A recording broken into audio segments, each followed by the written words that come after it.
இங்க திருநெல்வேலி பாளையங்கோட்டை பக்கம் யாராவது வந்திருந்தீங்கன்னா அங்க உள்ள ஒரு 3 தலைமுறை பெண்கள்கிட்ட நீங்க கூப்பிட்டு கேட்டு பாருங்க.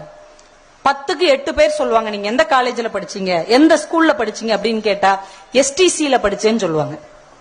எஸ்டிசி கிட்டத்தட்ட ஒரு 10 லட்சம் பெண்கள் படித்த பள்ளிக்கூடம், கல்லூரி எஸ்டிசி, சாராள் டக்கர் கல்லூரி. சாராள் டக்கர்ங்கிற பேரை கேட்டோடனே உங்களுக்கு தெரிஞ்சிருக்கும், இது ஏதோ ஒரு ஆங்கில நாட்டு பெண்மணி திருநெல்வேலிக்கு வந்து ஒரு பள்ளிக்கூடத்தை தொடங்கி பொம்பளைங்களை எல்லாம் படிக்க வச்சிருக்கிறாங்க. இப்படித்தானே நீங்க நினைப்பீங்க.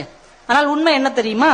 18ஆம் நூற்றாண்டில் அந்த சாரா டக்கருடைய அண்ணன் ஜான் டக்கர் என்பவர் திருநெல்வேலியில் மருத்துவ பணி செய்து வருகிறார். அப்ப நம்ம சுதந்திரம் வாங்கல, ஆங்கிலேயர்களுடைய ஆட்சியில இருக்கிறோம்.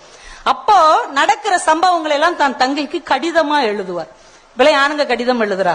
இன்னைக்கு கடித இலக்கியம் அப்படிங்கிற ஒன்னையே நம்ம தொலைச்சிட்டோம். என்னைக்கு மொபைல் போன் கையில வந்துச்சோ எல்லாமே வாட்ஸ்அப் தான், பேஸ்புக் தான் இல்ல, கடிதம்ங்கிறதே காணாம போச்சு. அவரு தன் தங்கைக்காக கடிதம் எழுதுவார். ஏன் அப்படின்னா அந்த பொண்ணு ஒரு மாற்றுத்திறனாளி, 2 கால்களும் இல்லாதவங்க, வீட்டுக்குள்ளேயே தான் இருப்பாங்க. அதனால அவளுக்கு பொழுது போகணும், இந்த நாட்டை பத்தி ஒரு அறிமுகம் கொடுக்கணும், நல்ல சிந்தனையாளர் அந்த பொண்ணு. அதனால வாரத்துக்கு ஒரு முறை இந்த இந்தியால என்ன நடக்குது, திருநெல்வேலியில என்ன நடக்குது, எல்லாரும் எப்படி இருக்காங்கன்னு ஒரு கடிதமா எழுதுவார். ஒரு நாள் அவர் ஒரு கடிதம் எழுதி இருக்கிறார். சாரால், நான் இன்னைக்கு ஒரு தெரு வழியா குதிரையில போனேன், தண்ணி தாகமா இருந்தது, ஒரு வீட்டு கதவை தட்டினேன், ஒரு பொண்ணு இப்படி மெதுவா கதவை திறந்தாங்க, தண்ணி வேணுமான்னு கேட்டேன், படக்குன்னு கதவை பூட்டிட்டு உள்ள ஓடி போயிருச்சு. என்னங்க இந்த பொண்ணு இப்படி பண்ணுது அப்படின்னா, அந்நிய ஆண்களை பார்த்தால் எங்க பெண்கள் பேசவே மாட்டார்கள் சொல்லிட்டாங்க.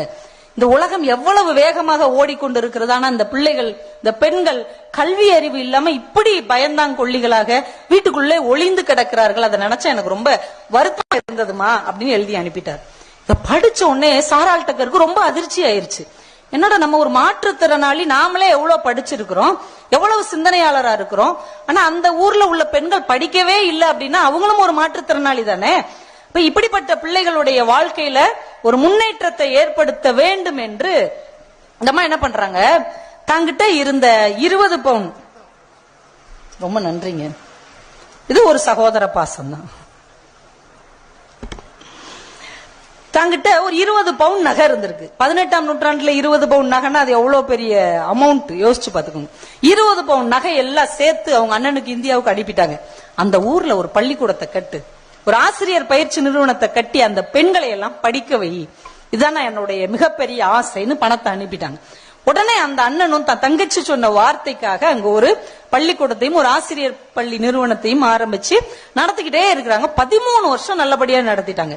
அதுக்கப்புறம் இவங்களுக்கு பணம் இல்ல, வசதி இல்ல, இந்த அம்மா கொஞ்சம் கொஞ்சமா அவங்ககிட்டயும் இவங்ககிட்டயுமா வாங்கி அனுப்பிச்சு முடியல.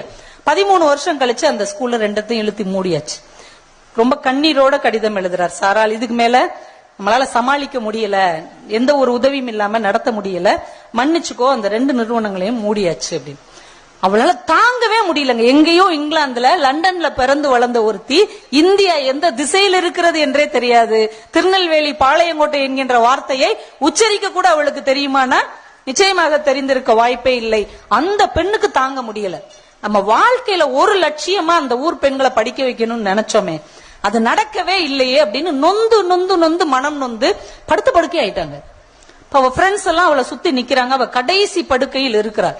அவளுடைய தோழிகள் 3 பேர் வந்து, என்னம்மா உனக்கு ஏன் பிரச்சனை, ஏன் இப்படி ஒவ்வொரு நாளும் இப்படி நலிந்து கொண்டே போகிறாயின்னு அவளுடைய தோழிகள் மரியா, சோபியா, ஜோன்வா அப்படிங்கிற 3 தோழிகளும் கேட்கிறாங்க. அவங்க 3 பேர் கையையும் பிடிச்சு அழுது கொண்டே இவள் சொல்லுகிறாள், வாழ்க்கையில நான் எனக்கு எந்த கனவும் கண்டதே இல்லை, எனக்காக எந்த லட்சியமும் என்னிடம் இல்லை, நான் தான் மாற்றுத்திறனாளியாக பிறந்து விட்டேன். ஆனால் எங்கோ திருநெல்வேலியில் பாளையங்கோட்டையில் இருக்கிற அந்த பெண்கள் வாழ்க்கை அப்படி ஆகிவிடக் கூடாது என்பதற்காகத்தானே நான் இவ்வளவு பிரயாசைப்பட்டேன். ஆனால் என் கனவு உடைந்து நொறுங்கி விட்டது, என் கண் முன்னாலே அந்த கோட்டை உடைந்து விட்டது, இனி நான் வாழ்வதில் அர்த்தமில்லை தோழிகளேன்னு சொல்லிட்டே இறந்து போயிட்டாங்க. இந்த 3 தோழிகள் நின்னு கேட்டுட்டே இருக்கிறாங்க. அவங்களால அதை தாங்கிக்கவே முடியல. எங்கேயோ ஒரு தேசத்தில் யாரோ பெண்கள் படிக்க வேண்டும் என்று என் தோழி உயிரையே விட்டிருக்கிறாள் என்று இந்த 3 பெண்களும் சேர்ந்து லண்டன்ல கஷ்டப்பட்டு சிரமப்பட்டு 811 பவுன் நகை தயார் பண்ணி அவங்க அண்ணனுக்கு அனுப்பி, சாராள் டக்கருடைய கனவு ஒரு நாளும் அழிந்து போக கூடாது, அந்த பகுதி பெண்கள் படித்தே தீர வேண்டும், அவ்வளோ பணம் அனுப்பி வைக்கிறாங்க. இன்றைக்கு வரைக்கும் 3 தலைமுறை பெண்களுக்கு கிட்டத்தட்ட 10 லட்சத்துக்கு மேலான பெண்கள் அங்கே படிப்பதற்கு காரணம் சாராள் டக்கர் பள்ளியும் சாராள் டக்கர் கல்லூரியும். ஆனா அந்த பெண்மணி இந்தியாவிற்கு வந்ததே இல்லை. திருநெல்வேலியை அவர்கள் பார்த்ததே இல்லை. பாளையங்கோட்டை எப்படி இருக்கும் என்று அவர்களுக்கு தெரியவே தெரியாது. இந்திய பெண்கள் எப்படி இருக்கிறார்கள் என்பதே தெரியாது. ஆனால் ஏதோ ஒரு தேசத்தில் பிறந்து ஏதோ ஒரு தேசத்தின் பெண்களின் வாழ்க்கையை ஒருபடி உயர வைக்க வேண்டும் என்று கனவு கண்டாள் இல்லையா, அவள் கனவு அவளுடைய தோழிகளால் நிறைவேற்ற